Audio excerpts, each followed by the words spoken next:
Attente de jugement. Et les 4 complices ont été libérés pour l'instant. Avec Internet, plus besoin de violence physique pour racketter une entreprise. Ça se fait à distance, avec un bon bagage technique. Et les particuliers ne sont pas à l'abri, bien au contraire, même lorsqu'ils croient être sur un site sécurisé, avec un petit cadenas. Voici d'autres enquêteurs de la brigade cybercriminelle, se rendant chez un particulier qui vient de porter plainte. Monsieur Féminias de l'OCLCTIC.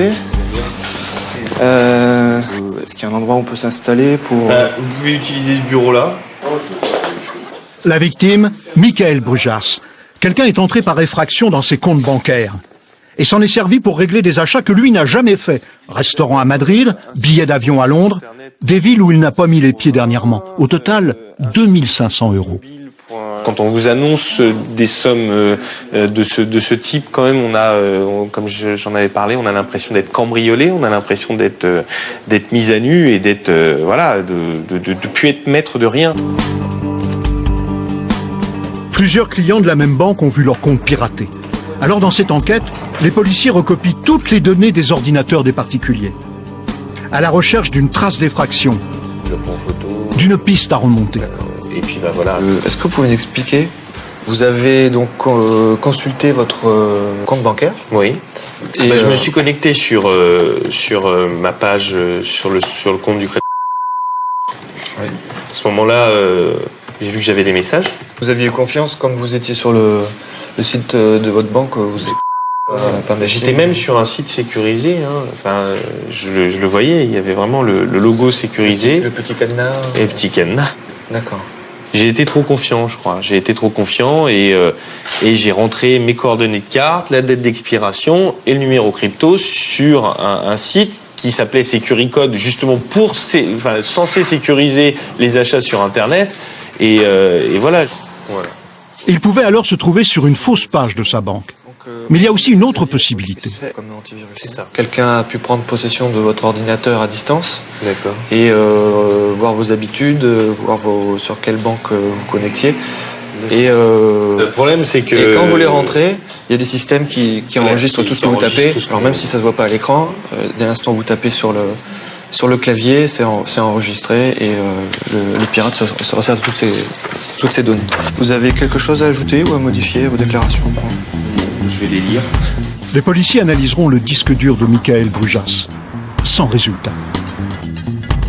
Mais comment entre-t-on dans votre ordinateur? Comment recopie-t-on vos codes d'accès secrets? C'est simple, on y introduit un programme espion, un cheval de Troie, sans que vous le sachiez, quand vous êtes sur Internet. Les façons d'infecter une machine, ça va être de la pornographie, ça marche très bien, parce que c'est les téléchargements illégaux de musique, de films et autres, les cracks, c'est-à-dire tout ce qui va être pour pirater les logiciels genre Microsoft ou autres. Et puis éventuellement aussi, maintenant il y a des possibilités beaucoup plus sournoises et beaucoup plus discrètes, donc simplement en surfant sur Internet, sur une page qui va être corrompue et il y a un petit logiciel qui va se charger en arrière-plan. Ça peut être complètement invisible, complètement transparent.